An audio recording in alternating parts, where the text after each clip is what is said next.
Greetings, this is Brother Eli with another episode of Bible Truth Revealed. Today's teaching is entitled, The Hebrew Language Deception. That is, the Hebrew language deception. Many unsuspecting truth seekers have been deceived into thinking that there is something sacred about the so-called Hebrew language and that we must learn it to better understand the Holy Scriptures. Furthermore, I have been repeatedly questioned about why I do not speak Hebrew. The people that invented the so-called Hebrew language did so to give the impression that they are the descendants of the ancient Hebrews. And they claim that this is why they speak the Hebrew language. This is a bold-faced lie. In this teaching, I will expose 3 fallacies or lies about the so-called Hebrew language that many people believe without question. Fallacy number 1. The language that was spoken by the Israelites died when our forefathers were scattered in slavery. Number 2. Hebrew is a sacred language. And number 3. The language of the Israelites was revived in the late 1800s. And finally, I will answer the big question. If our language did not die, where is it today? Fallacy number 1. The language that was spoken by the Israelites died when our forefathers were scattered in slavery. The only way this could be true is if the Israelites were the only ones to speak that language. In other words, if other nations spoke the same language as the Israelites, there is no good reason to believe that the language died when the Israelites were scattered. To be perfectly clear, if the language was spoken by other nations, those nations would have been free to continue using the language long after the Israelites were scattered in slavery. To prove that other nations spoke that language, let's start from the beginning, the book of Genesis. This is Genesis chapter 11, verse 1 and verses 7 to 9. That's Genesis chapter 11, verse 1 and verses 7 to 9. I will be reading from the Brenton Septuagint translation. It says, And all the earth was one lip, and there was one language to all. So everybody spoke the same language in the beginning. Verse 7, Come, and having gone down, let us there confound their tongue, that they may not understand each the voice of his neighbor. So the Most High came down and confounded or confused the languages. Verse 8, And the Lord scattered them thence over the face of all the earth, and they left off building the city and the tower. On this account its name was called Confusion, because there the Lord confounded the languages of all the earth, and thence the Lord scattered them upon the face of all the earth. In this chapter, the Most High introduced new languages and scattered the people all over the earth based on the language they spoke. So, the people who spoke a particular language joined with others that spoke that same language. In the very next chapter, we discover that after scattering the people based on the language they spoke, the Most High commanded our forefather Abraham to go to the land of Canaan. We will soon discover that Abraham and his family spoke the language that was spoken in and around the land of Canaan. Genesis chapter 12, verse 1 and verses 4 to 6. Genesis chapter 12 verse 1 and verses 4 to 6 reads thus. And the Lord said to Abram, Go forth out of thy land and out of thy kindred, and out of the house of thy father, and come into the land which I shall shew thee. Verse 4. And Abram went as the Lord spoke to him, and Lot departed with him. And Abram was 75 years old when he went out of Charan. And Abram took Sarah his wife, and Lot the son of his brother, and all their possessions, as many as they had got, and every soul which they had got in Charan. And they went forth to go into the land of Canaan. And Abram traversed the land lengthwise as far as the place Sichem, to the high oak. And the Canaanites then inhabited the land.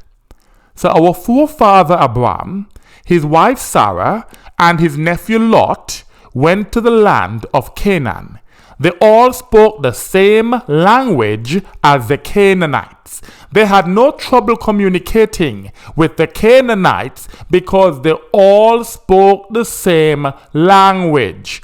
In fact, anyone traveling from Ur of the Chaldees, which is where Abram and his family came from, to the land of Canaan, would have had no trouble communicating with the Canaanites because they all spoke the same language.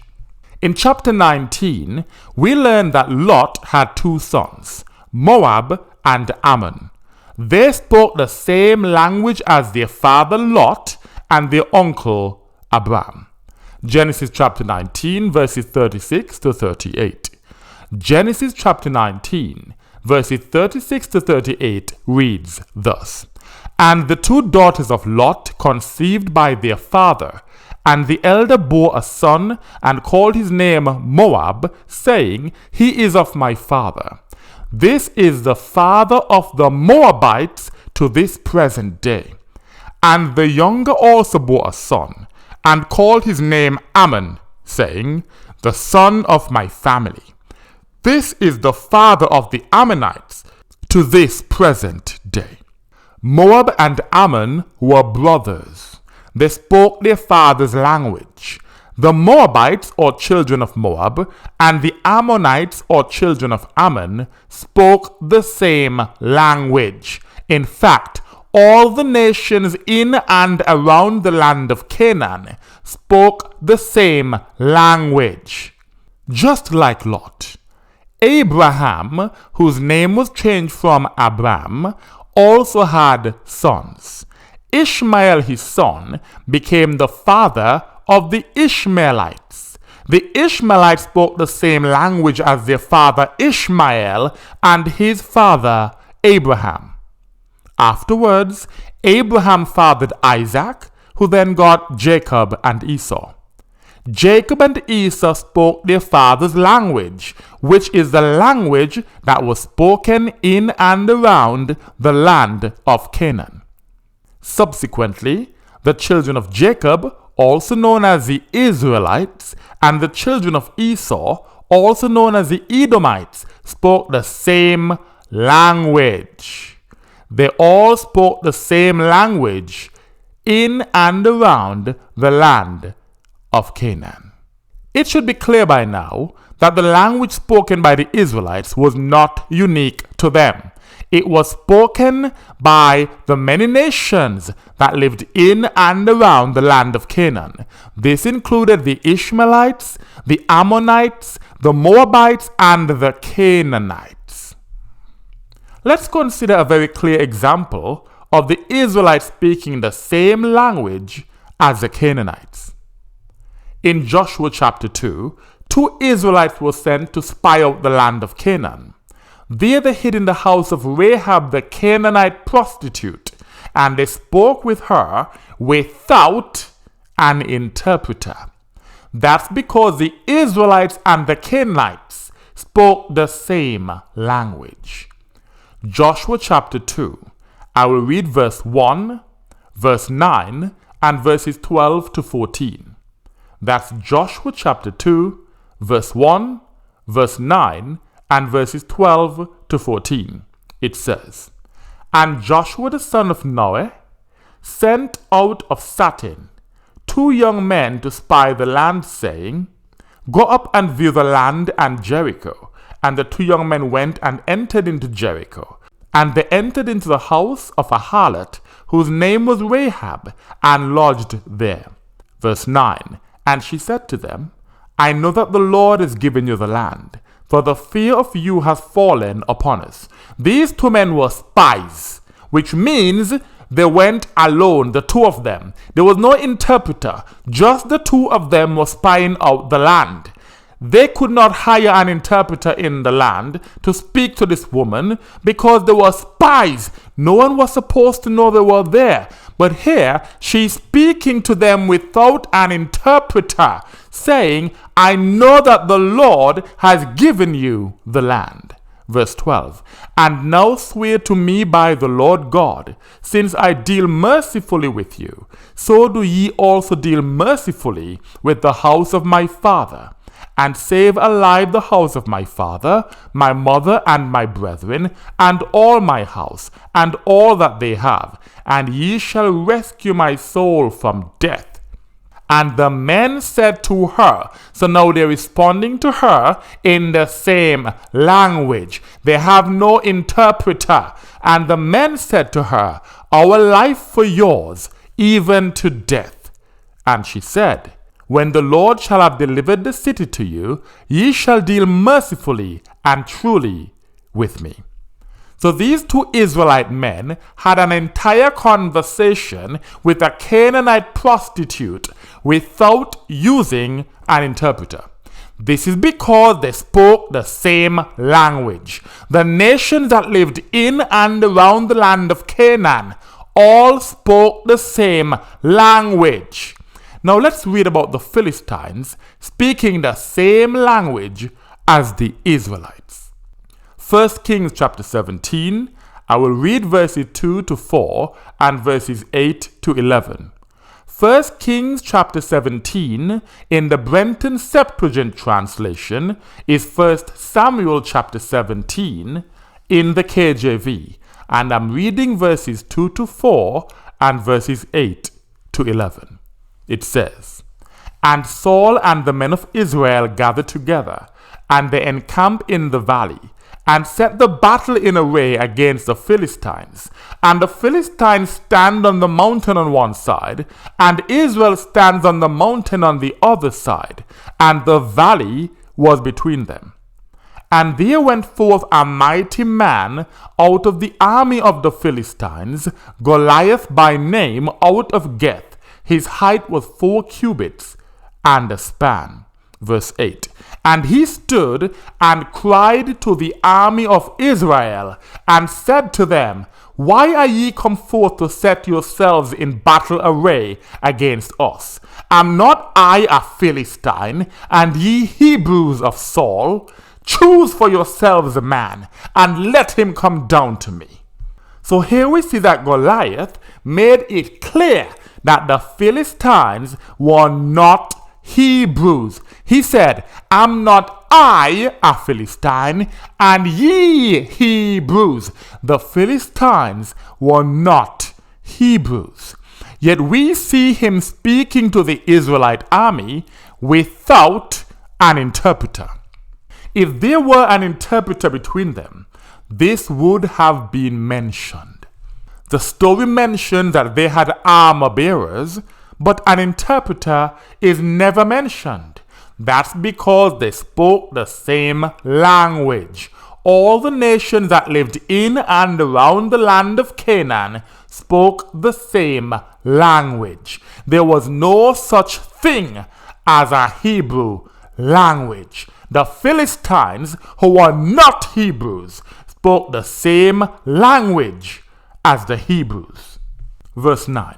And if he shall be able to fight against me, and shall smite me, then will we be your servants. But if I should prevail and smite him, ye shall be our servants, and serve us. And the Philistine said, Behold, I have defied the armies of Israel this very day. Give me a man, and we will both of us fight in single combat. And Saul and all Israel heard these words of the Philistine, and they were dismayed and greatly terrified. All the Israelites heard and understood the words of Goliath the Philistine, and what he said terrified them. They all understood his words because they all spoke the same language. When people did not speak the same language, they used interpreters to bridge the language gap. Let's read the story of Joseph to see how he used an interpreter to speak with his brothers when they thought that he was an Egyptian. Genesis chapter 42, verses 1 to 7 and verse 23.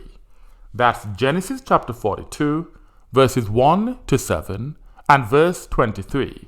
And it reads thus. And Jacob, having seen that there was a sale of corn in Egypt, said to his sons, Why are ye indolent? Behold, I have heard that there is corn in Egypt. Go down thither, and buy for us a little food, that we may live and not die. And the 10 brethren of Joseph went down to buy corn out of Egypt. But Jacob sent not Benjamin, the brother of Joseph, with his brethren, for he said, Lest haply disease befall him. And the sons of Israel came to buy with those that came, for the famine was in the land of Canaan. And Joseph was ruler of the land. He sold to all the people of the land. And the brethren of Joseph, having come, did reverence to him, bowing with the face to the ground. And when Joseph saw his brethren, he knew them, and estranged himself from them, and spoke hard words to them, and said to them, Whence are ye come? And they said, Out of the land of Canaan, to buy food. So Joseph recognized his brothers, but he didn't let them know it was him. He hid his identity from them. He had been away from them for such a long time that they did not recognize him. And because they sold him as a slave, they never expected that he would be in the position of ruler of the land. Verse 23 says, But they knew not that Joseph understood them, for there was an interpreter between them. So they were speaking in their language in Joseph's presence, thinking that he could not understand them. Because when he spoke to them in the Egyptians' language. And there was an interpreter between them. Just like an interpreter is mentioned here, it would have also been mentioned in other passages when people could not understand one another. For example, if Rahab the Canaanite needed an interpreter to understand the Israelite spies, this would have been mentioned. Also, if the Israelite army had required an interpreter to understand Goliath, it would have been mentioned. Yet no interpreters were mentioned in those cases, because the nations that lived in and around the land of Canaan all spoke the same language.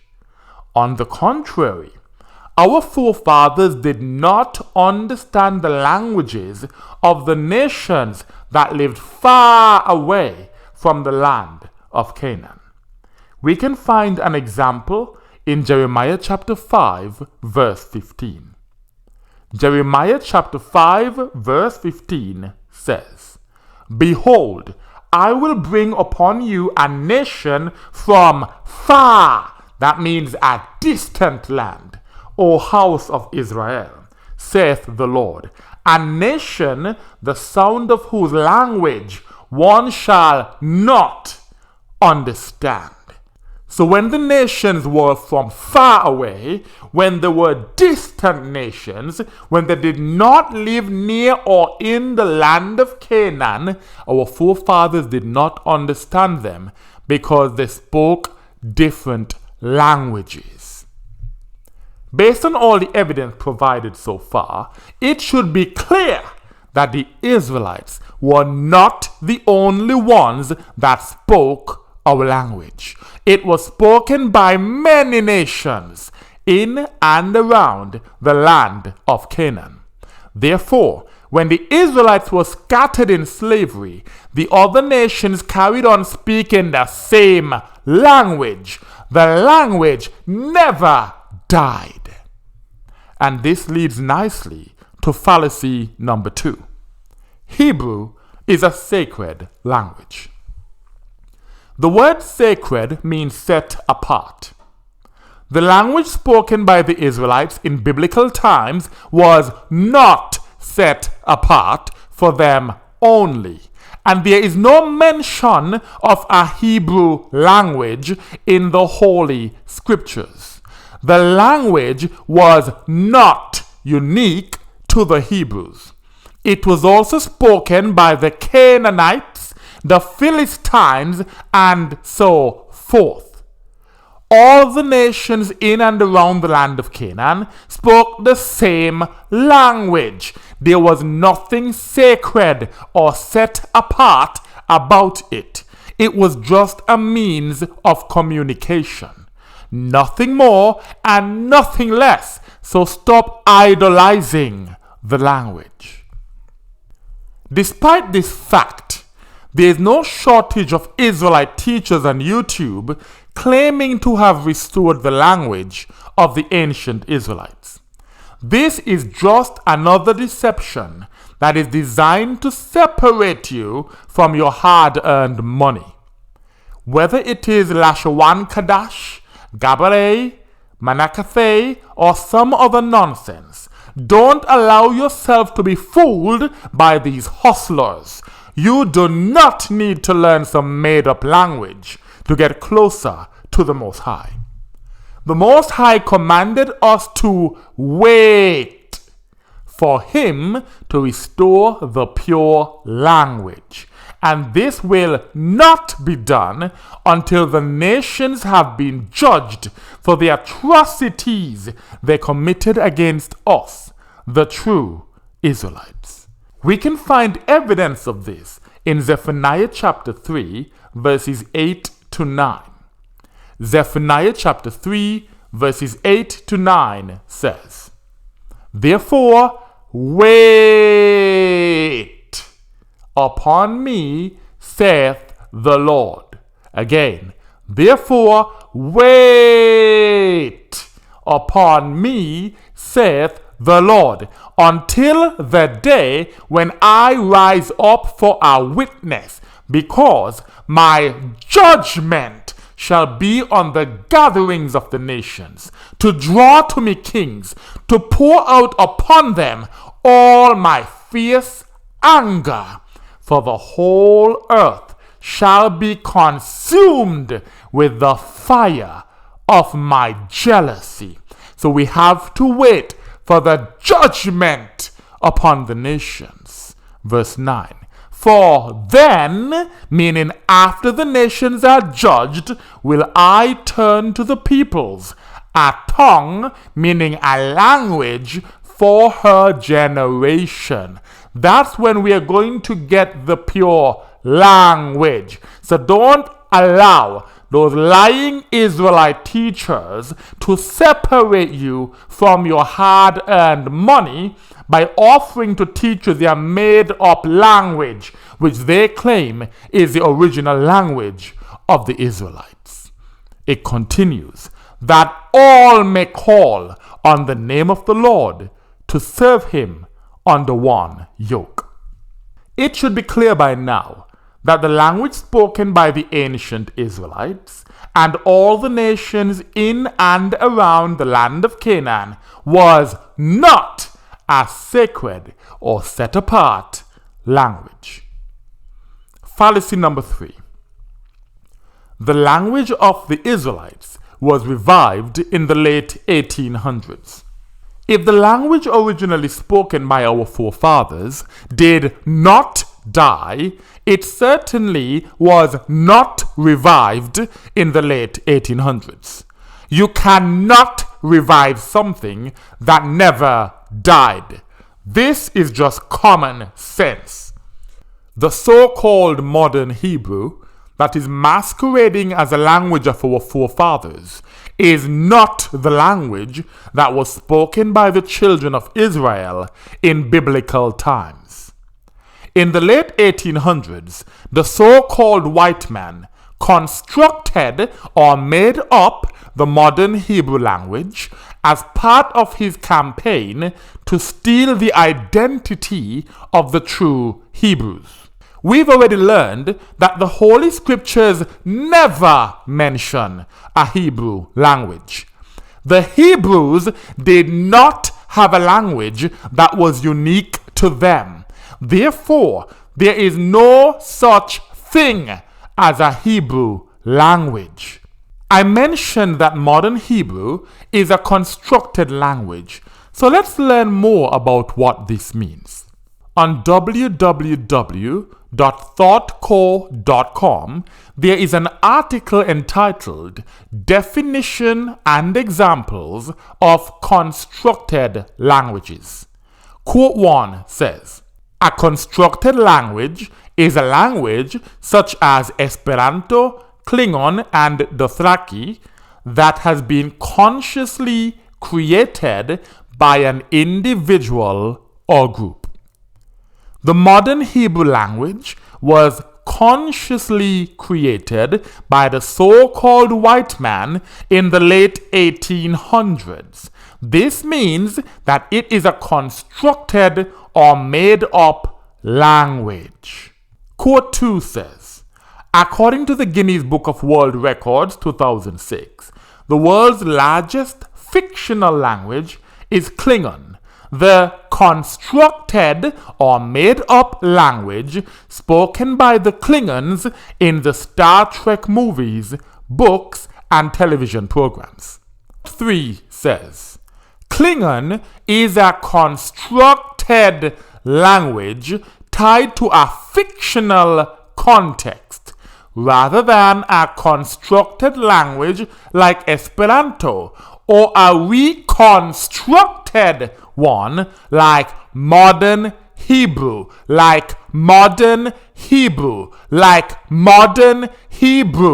intended for use among speakers in everyday circumstances. The so-called modern Hebrew language, just like Klingon and Esperanto, is a constructed or made up language that has absolutely nothing to do with the true Hebrews. Therefore, we can conclude that the language spoken by the Israelites in biblical times was not revived in the late 1800s. And now for the big question. If our language did not die, where is it today? The language spoken in and around the land of Canaan evolved over time, just like every other language evolves. To this day, it is still spoken in and around the land of Canaan, also known as Israel or Palestine today. The names of some of the surrounding nations have changed, but the language remains.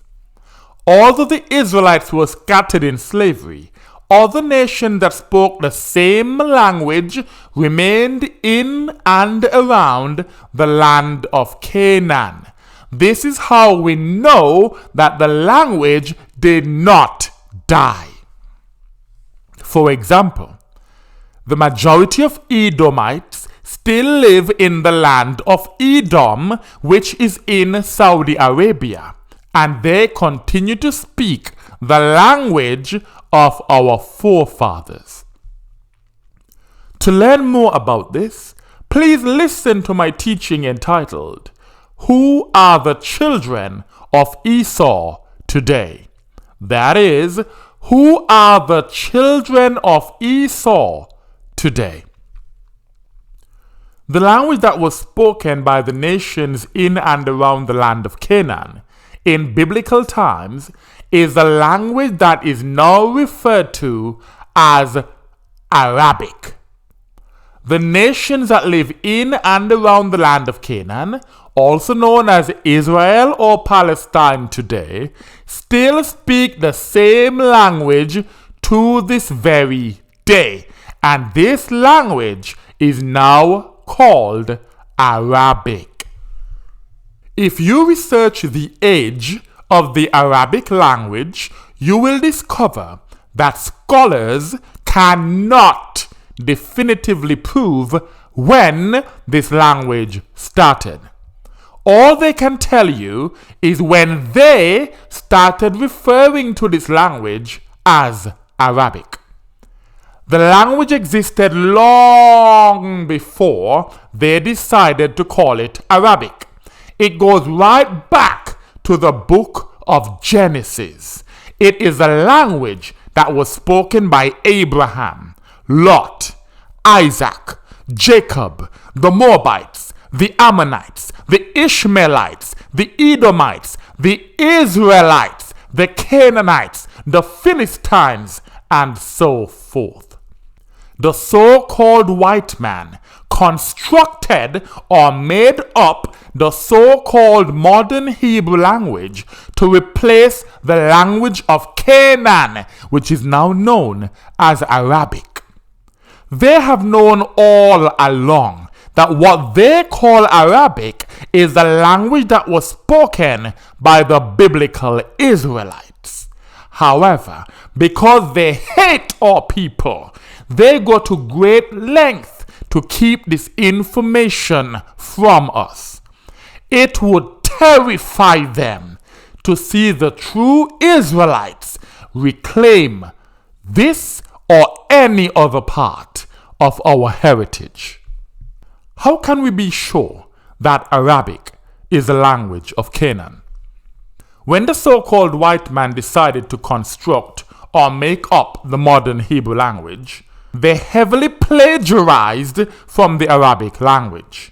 This is because they wanted the so-called modern Hebrew language to resemble the language of the true Israelites. But don't just take my word for it. Listen closely to this admission straight from the horse's mouth. Eliezer ben Yehuda, often referred to as the father of modern Hebrew, looked to modern Standard Arabic as a source of roots and vocabulary that could serve as a model for an expanded modern Hebrew vocabulary. He suggested to the Committee of the Hebrew Language that, in order to supplement the deficiencies of the Hebrew language, the committee coins words according to the rules of grammar and linguistic analogy from Semitic roots, especially from Arabic roots.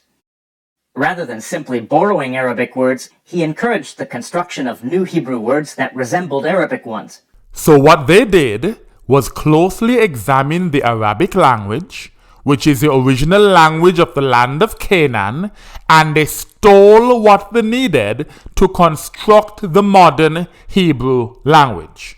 But they made slight adjustments so that their thievery would not be so obvious. Here are a few examples of so-called modern Hebrew words that were quote-unquote borrowed from the Arabic language. New Hebrew words were created using related roots and word patterns from Arabic. There were also loan translations, creating Hebrew compound words, expressions, and phrases based on how they were constructed in the original Arabic. Many of these borrowings and loan translations are no longer used in modern Hebrew, but some are, like تاريخ, meaning date, from Arabic, تاريخ, meaning history or date. The medical term, עצב, meaning nerve. This comes from Arabic. عصب. Other words have become pervasive mainstream words in casual spoken Hebrew, to the extent that some people don't realize they're Arabic, though it's often hard to know whether these came from Judeo-Arabic or Palestinian Arabic. For example, كيف, meaning fun. This comes from the Arabic word, كيف, meaning pleasure or enjoyment. إيزا كيف, This right here is a very common modern Hebrew expression, أحلى, meaning awesome or great. This comes from the Arabic word, أحلى, meaning sweetest or most pleasant, فضيحة, meaning embarrassment or faux pas. This comes from the Arabic word, فضيحة, meaning scandal, shame, or disgrace. إيزا فضيحة, على كيفك, In Arabic, this expression means as you like it, or as you wish. على كيفك. But Hebrew adopted its colloquial meaning of great or awesome, Basa. meaning bummer or disappointment. This comes from the Arabic word for frustration or disappointment. بعصة. إيزي basa. The so-called white man has no original ideas. Everything he has was stolen from someone else. The made-up Hebrew language is no exception. They chose to steal from the Arabic language because they know that it is the language that was spoken by the Israelites before we were scattered in slavery. Earlier, we saw that Joseph's brothers did not understand the Egyptian speech. Yet there is a future prophecy that reveals that in the last days, the Egyptians would speak the language of Canaan. If indeed Arabic is the original language of Canaan, this means that Egyptians would speak the Arabic language in the last days. Let's read the prophecy in Isaiah chapter 19, verses 17 to 18. That's Isaiah chapter 19, verses 17 to 18, and it reads thus. And the land of the Jews shall be for a terror to the Egyptians. Whosoever shall name it to them, they shall fear, because of the counsel which the Lord of hosts has purposed concerning it. In that day there shall be 5 cities in Egypt, speaking the language of Canaan, the language of Canaan, and swearing by the name of the Lord of hosts. One city shall be called the city of Asadek. So we see here that in the last days there will be cities in Egypt speaking the language of Canaan. In the Encyclopedia Britannica, under the heading Egypt and subheading Languages of Egypt, it says this: the official language of Egypt is Arabic. Again, the official language of Egypt is Arabic. And most Egyptians speak one of several vernacular dialects of that language. The language that is called Arabic nowadays is indeed the language of Canaan. This is the language that was spoken by Abraham, Isaac, Jacob, the Moabites, the Ammonites, the Ishmaelites, the Philistines, the Edomites, the Israelites, and so forth. The oppressor would have us believe that Arabic is the language of Islam, and that wherever Arabic is spoken, it must have been because of an Islamic invasion. While this is true of Egypt and some other countries that were conquered by the Muslims, there is a crucial point that we must remember. The language that is now called Arabic existed for thousands of years before the rise of Islam. And this language was spoken in the land of Canaan, also known as Israel or Palestine today, long before the establishment of Islam. This is why Arabic is called the language of Canaan. Just like every other language, Arabic has evolved over time to include different dialects, pronunciations, and so forth, but it is still the same language that was spoken by our forefathers. For comparison, consider the English language. We do not speak like William Shakespeare today. And English speakers in the USA speak different dialects to those in the United Kingdom. In fact, depending on where you live in the USA or in the United Kingdom, your variety of English could be vastly different from that of someone else living in the same country. Yet we all speak the English language. And the English language has been spread far and wide to different countries around the world. We all use different words, have different accents, different pronunciations, but it's the same English language. In the same way, whether someone speaks the Arabic of Egypt, Syria, Iraq, Saudi Arabia, etc., it's the same language that was spoken by the ancient Israelites and the other nations that lived in and around the land of Canaan. For Israelites that are eager to regain our linguistic heritage, it is in our best interest to learn Arabic, which is the fifth most spoken language in the world, instead of the so-called made-up modern Hebrew language. In conclusion, Israelites who have a genuine interest in the truth are strongly encouraged to reject made-up languages such as modern Hebrew, Lashawan Kadash, Gabre, Menakathe, and other recent inventions claiming to be the language of the Israelites. Our language was not sacred, as it was not spoken by Israelites only. Instead, we should wait for the Most High to restore the pure language when He returns to destroy the nations that oppressed us and to establish His kingdom on the earth. However, if you desire to learn the language of our forefathers, the closest you will find is the language that is now known as Arabic. And with that I say, Salam.